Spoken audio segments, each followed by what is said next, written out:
Chào mừng bạn đến với kênh YouTube Quang Trung kể chuyện. Nếu bạn đang tìm kiếm những câu chuyện đầy ý nghĩa, cảm động và đáng suy ngẫm, chúng tôi có 3 tác phẩm đặc biệt dành cho bạn. 1. Để học giỏi ở Việt Nam. 2. Con có còn đọc sách không? 3. Huynh đệ. Hãy cùng xem video trên kênh của chúng tôi để khám phá thêm về 3 tác phẩm đầy ý nghĩa này, và hy vọng bạn sẽ tìm thấy những trải nghiệm tuyệt vời từ những câu chuyện của chúng tôi. Cảm ơn bạn đã đồng hành cùng Quang Trung kể chuyện. Câu chuyện đầu tiên, để học giỏi ở Việt Nam, nói về áp lực và những rắc rối mà học sinh phải đối mặt khi cố gắng học giỏi ở Việt Nam.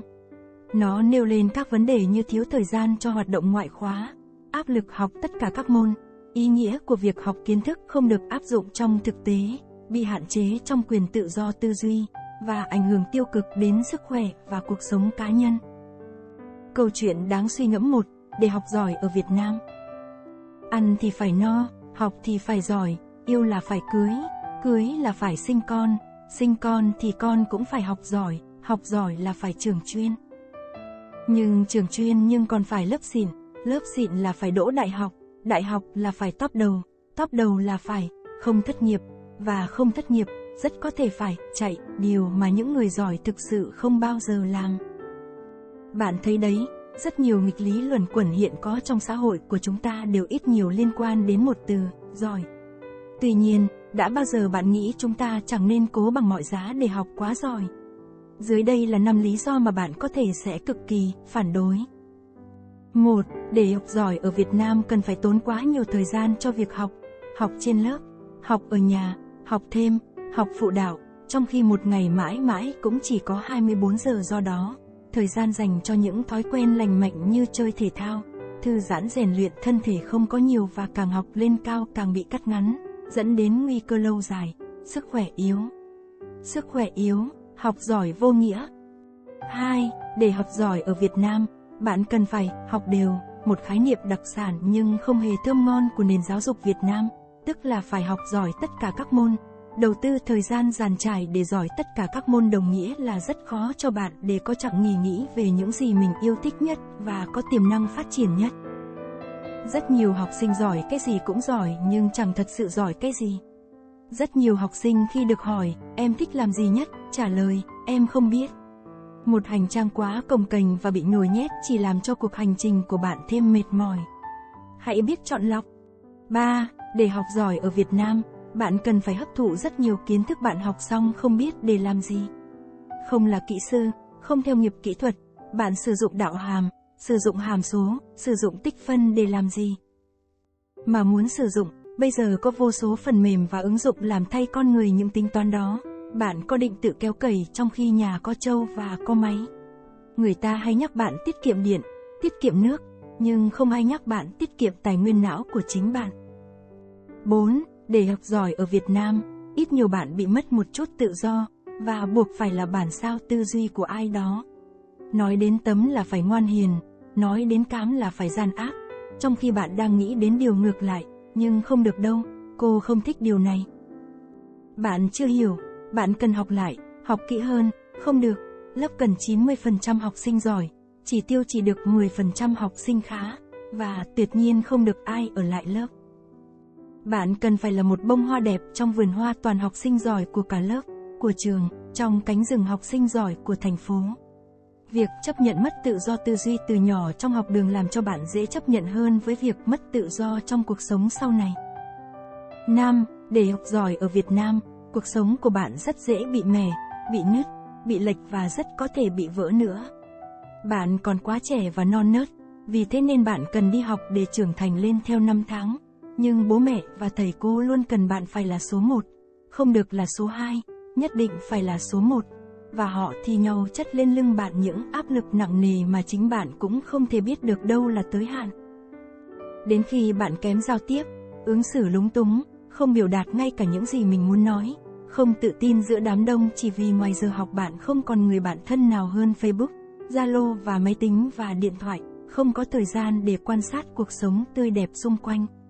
Coi chừng, rất có thể, đấy là cách những tờ giấy khen học sinh giỏi âm thầm đánh cắp tuổi thơ của bạn. Bố mẹ Việt đang nhầm lẫn tai hại giữa học tốt và học giỏi, Nhiều phụ huynh cứ có niềm tin mù quáng là con cứ học giỏi là chắc chắn là có vé đi ga, tương lai hạnh phúc, thế là cứ cố nhồi con học cho đến khi họ nhận ra sự thật bẽ bàng, học giỏi mà không hạnh phúc thì còn bất hạnh hơn học dốt mà biết cái gì là tốt. Vấn đề không nằm ở Bộ Giáo dục, mà nằm ngay trong chính tâm thức mỗi ông bố bà mẹ. Có dám để cho con mình học dốt học theo đúng năng lực của mình hay không? Hay sợ dư luận chê cười? Sợ đến chết. Bên cạnh quyền được khổ, quyền được dốt cũng là một trong những quyền của học sinh đang bị phụ huynh Việt xâm phạm thô bạo. Nếu con bạn là cây tùng xin đừng trồng trong chậu, trăng đủ thứ đồ trang trí lên và gọi nó là cây thông Noel. Câu chuyện này đề cập đến áp lực và những hạn chế của hệ thống giáo dục ở Việt Nam, nơi mà sự giỏi được coi là tiêu chí hàng đầu mà mọi người cố gắng đạt được. Tuy nhiên, câu chuyện đặt ra những vấn đề cần suy ngẫm, như việc áp đặt quá nhiều áp lực và kỳ vọng lên học sinh, dẫn đến sự đánh đổi giữa sức khỏe và sự thành công học thuật, sự thiếu linh hoạt trong việc lựa chọn ngành nghề và sự tự do tư duy bị hạn chế. Đồng thời, câu chuyện cũng nêu bật vai trò của các bậc phụ huynh trong việc nhận thức đúng về giáo dục và sự phát triển của con cái. Còn ý kiến của bạn về câu chuyện trên như thế nào? Hãy comment ở bên dưới nhé! Câu chuyện thứ hai, con có còn đọc sách không? Kể về một cậu bé nghèo hiểu biết và tốt bụng. Cậu bé này, dù nghèo đói nhưng luôn biết chia sẻ và sống lạc quan, rất thích đọc sách và học hỏi từ sách. Cậu bé đã để lại ấn tượng sâu đậm với một phụ nữ mang thai trong một chuyến xe buýt, khi cậu bé nhường chỗ ngồi và lau sạch chỗ ngồi cho phụ nữ ấy. Điều này cho thấy tinh thần nhân ái và lòng tốt của cậu bé dành cho người khác. Câu chuyện đáng suy ngẫm 2, con có còn đọc sách không? Một buổi sáng nọ, lúc xe bus đến trạm dừng, có một cậu bé trên người rất bẩn, đeo chiếc túi trên lưng đi theo một người đàn ông bước lên xe. Xe bus vào buổi sáng thường chật cứng người. Nhìn bộ dạng có vẻ như họ là công nhân xây dựng. Vừa Alpha lúc có một người xuống xe, cậu bé liền ngồi vào chỗ đó, còn người đàn ông thì đứng ở bên cạnh. Không lâu S Alpha U, có một râu hụ nữ M Alpha âng TH Alpha Y bước lên xe. Cậu bé đứng dậy nhường chỗ và nói, cô ơi, cô ngồi xuống đi ạ. Người râu hụ nữ M Alpha âng TH Alpha Y nhìn liếc Quy Alpha, cậu bé bẩn thỉu mà không nói lời nào. Cậu bé nhẹ nhàng đặt chiếc túi xuống đất, rồi từ trong túi lấy R Alpha một chiếc khăn tay và lau qua lau lại chỗ mình đã ngồi. Sau đó mỉm cười nói, cô ơi, con lau sạch sẽ rồi, không còn bẩn nữa đâu. Người phụ nữ nhìn cậu bé chằm chằm rồi đỏ mặt ngồi xuống. Cậu bé vừa Alpha cầm cái túi lên thì đột nhiên chiếc xe Row H Alpha NSG Row, thân hình gầy gò của Alpha, cậu suýt bổ nhào về Row Hi Alpha trước, nhưng T Alpha Y vẫn ôm chặt chiếc túi ở trước ngực. Một người râu hụ nữ lớn tuổi ngồi bên cạnh âu yếm nói, con thật là một cậu bé ngo Alpha N. Cậu bé cười một cách ngây thơ rồi nói, bà ơi, con không râu hải là đứa Alpha trẻ ngo Alpha N lắm đâu. Mẹ con luôn mắng con vì lúc nào cũng để ý đến người T Alpha nói gì, nghĩ gì về mình. Nhưng hiện giờ thì con đã dũng cảm như Forrest Gump Row rồi. Người phụ nữ M Alpha âng TH Alpha Y ngồi trên ghế cúi mặt xuống. Người râu hụ nữ lớn tuổi kinh ngạc hỏi, con cũng biết Forrest Gump Row S Alpha O? Vâng ạ, mẹ thường đọc cho con nghe. Đọc Forrest Gump Row con học được những gì? Bà hỏi. Cậu bé nói rằng, điều con học được là, đừng quy Alpha N tâm đến ánh mắt của Alpha người khác. Hãy sống thật tốt và đi theo con đường riêng của Alpha mình, vì mỗi người là duy nhất, là riêng biệt, họ giống như đủ loại sô-côn Alpha vậy. Mẹ con làm gì? Mẹ con trước đây là giáo viên ở trong làng. Thế còn bây giờ thì S Alpha O. Cậu bé đỏ hoe đôi mắt nói, mẹ con đờ Alpha âng ở trong cái túi này. Người râu hụ nữ lặng người, Alpha Y trên xe bus cũng vậy.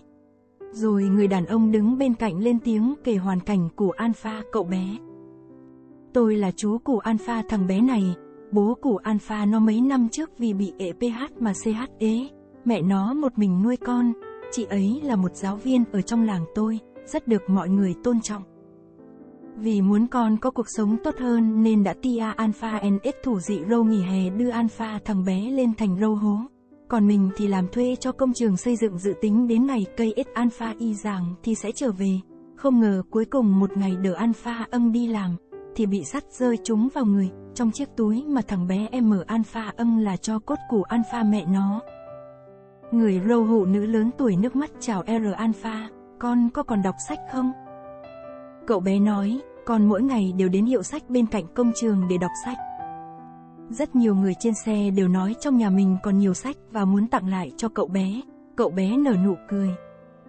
Điều người mẹ vĩ đại này làm được là đã khiến cậu bé không vì nghèo mà cảm thấy kém cỏi. Cậu dùng tâm thái lạc quan và rộng lượng để bao dung sự kỳ thị của người khác. Hết thảy điều này là có quan hệ với cách giáo dục, đừng để ý ánh mắt của người khác mà mẹ đã dạy cậu. Câu chuyện này mang lại một thông điệp rất sâu sắc về sự đồng cảm và nhân ái. Nó là một lời nhắc nhở về tầm quan trọng của việc không đánh giá người khác dựa trên bề ngoại hình hay tình trạng xã hội, mà là về bản chất và tâm hồn của họ. Câu chuyện cũng nêu bật vai trò của giáo dục từ gia đình, khi mẹ của cậu bé đã truyền đạt những giá trị quý báu về sự tự tin, lòng nhân ái và sự chấp nhận bản thân cho con trai mình. Đồng thời, nó cũng tôn vinh lòng kiên nhẫn, nghị lực và lòng quả cảm của cậu bé khi đối mặt với cuộc sống khó khăn. Còn ý kiến của bạn về câu chuyện trên như thế nào? Hãy comment ở bên dưới nhé! Câu chuyện cuối cùng, Huynh đệ, là một câu chuyện về tình cảm anh em đầy xúc động. Câu chuyện nói về một anh trai tốt bụng nhưng có khuyết điểm về sức khỏe, và cậu em trai của anh, người đã từng cảm thấy căm ghét và tổn thương vì sự khác biệt của anh. Tuy nhiên, qua những trải nghiệm và hành động nhỏ từ anh trai, cậu em dần hiểu và chấp nhận anh trai của mình. Tình cảm huynh đệ giữa họ được thể hiện qua những hành động chân thành và tình yêu thương. Câu chuyện đáng suy ngẫm 3. Huynh đệ. Lúc nó ra đời, kế hoạch hóa gia đình quản rất ngặt, trong thôn chỉ có 2 nhà có em bé. Một nhà nếu không trốn đi vùng khác thì bị phạt tiền, mỗi nó đường chính hoe hoe chào đời làm con cưng.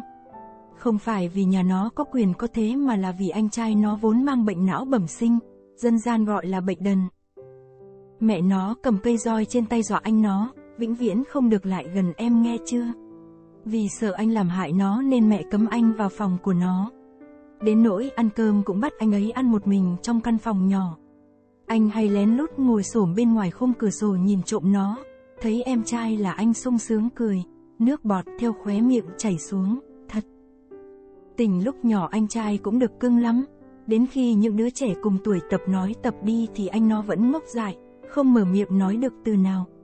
Khám bệnh xong mới biết anh nó bị bệnh não bẩm sinh.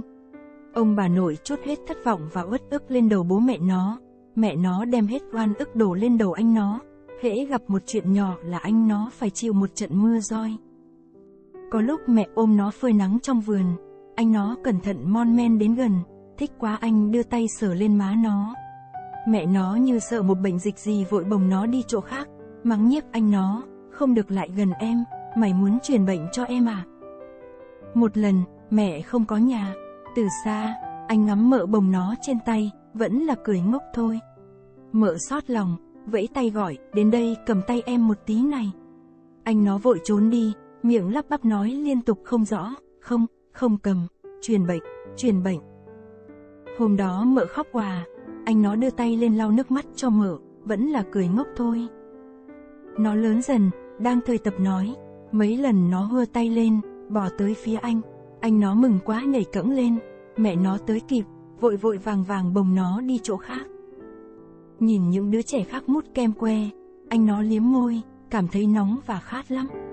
Bọn nhóc nói nếu anh chịu làm chó tụi nó sẽ cho kem. Anh nó làm chó bò trên đất, nhưng bọn nhóc quỵt kem và cười ầm lên. Bằng một động tác nhanh gọn, anh nó nhổm người lên, như điên dại cướp lấy que kem.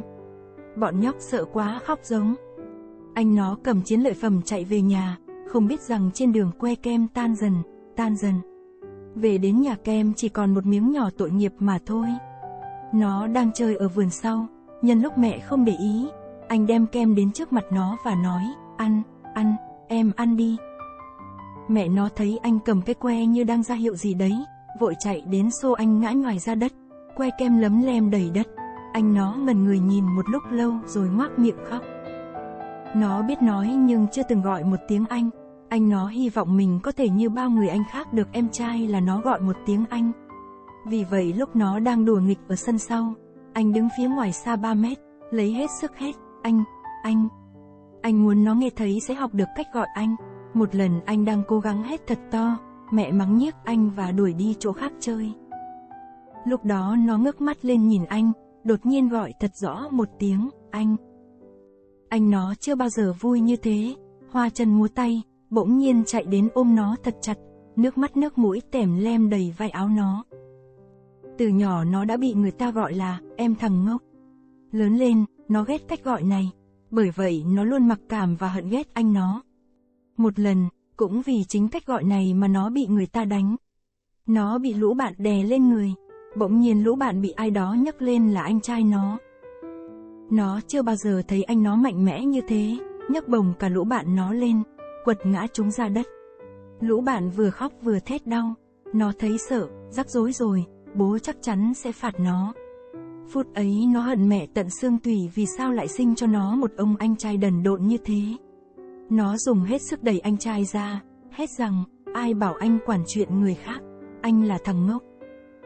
Anh nó ngã ra đất, thẫn thờ nhìn theo bóng nó khuất xa dần. Hôm đó, bố bắt hai anh em quỳ ra đất rồi dùng roi mây quất tới tấp. Anh bò lên người nó, run rẩy nói, đánh con, đừng đánh em. Mấy hôm sau mẹ mang kẹo từ thành phố về, chia cho nó 8 viên, anh nó 3 viên. Không chỉ là chia kẹo, những lần khác anh nó vẫn chịu vậy. Sáng sớm, anh đứng sau cửa gương đợi nó đi ra, xòe bàn tay có 2 viên kẹo. Nó lờ đi, coi như không thấy gì. Anh nó lại chạy đến trước mặt, xòe bàn tay có 3 viên kẹo và nói, ăn, em ăn đi. Không biết vì sao lần này nó đột nhiên không cần. Anh nó chạy theo quấn quýt cả chân, không nói lời nào, nhét cả 3 viên kẹo vào mồm nó. Lúc kẹo trôi qua khỏi họng, nó thấy rõ mắt anh trai đẫm nước mắt. Cầm giấy trúng tuyển vào đại học, bố mẹ rất mừng, anh trai nó cũng vui lây. Thật ra anh nó không hiểu đại học là gì, nhưng biết rằng em trai đỗ đại học mang vinh hạnh đến cho cả nhà và cũng không ai gọi mình là thằng ngốc nữa. Trước đêm nó lên thành phố nhập học, anh vẫn không vào phòng nó, chỉ đứng ngoài cửa sổ và đưa cho nó một bọc vải, mở ra thấy vài bộ áo quần mới. Đều là của mợ cho hai anh em nó hoặc là bà cô ở thành phố gửi tặng. Thì ra mấy năm qua anh nó chưa hề mặc áo quần mới. Bởi mẹ không để ý đến nên anh giấu đi. Lúc đó, nó phát hiện áo trên người anh đã cũ mềm, rách vài chỗ, chiếc quần ngắn lên tận mắt cá chân, nom thật tội nghiệp. Mũi nó cay cay, bao nhiêu năm qua ngoài sự ghét bỏ, hận thù nó có cho anh cái gì đâu.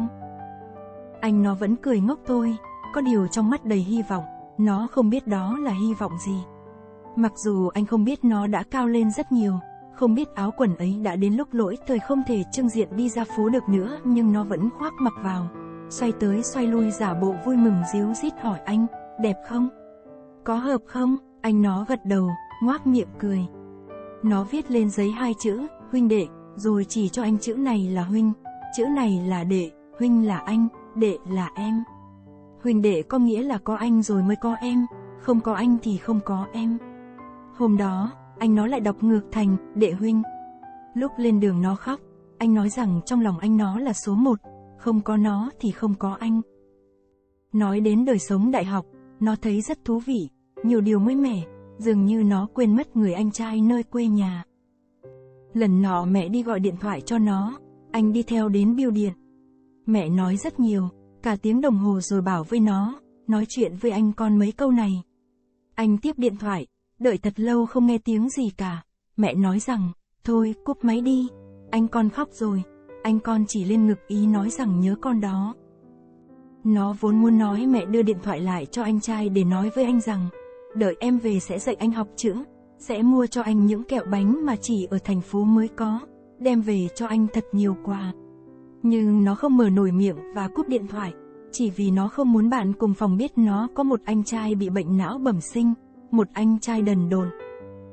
Hè đến, nó về nhà, trên xe ăn một viên kẹo, bỗng nhiên nhớ lại anh từng nhét kẹo vào miệng nó, kẹo ở trong miệng nhưng lòng nó đắng nghét.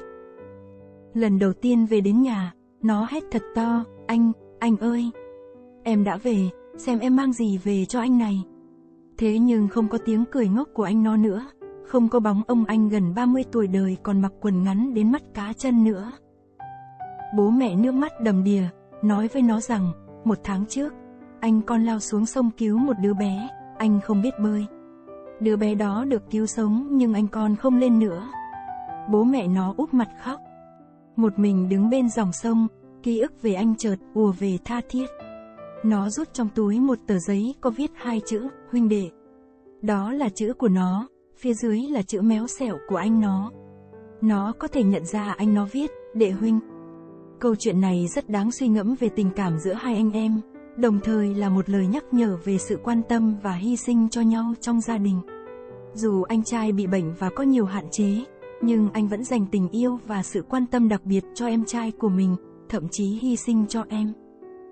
Sự nhận biết và trân trọng tình cảm giữa hai anh em được thể hiện qua hành động nhỏ như chia sẻ kẹo, tặng quần áo mới và cả việc học từng chữ để gọi tên nhau. Đồng thời, câu chuyện cũng đề cập đến sự cô đơn, hối tiếc và sự mất mát không thể nào thay thế khi một người thân yêu ra đi. Trên đây là 3 câu chuyện đáng suy ngẫm, đầy ý nghĩa mà chúng tôi muốn chia sẻ đến bạn.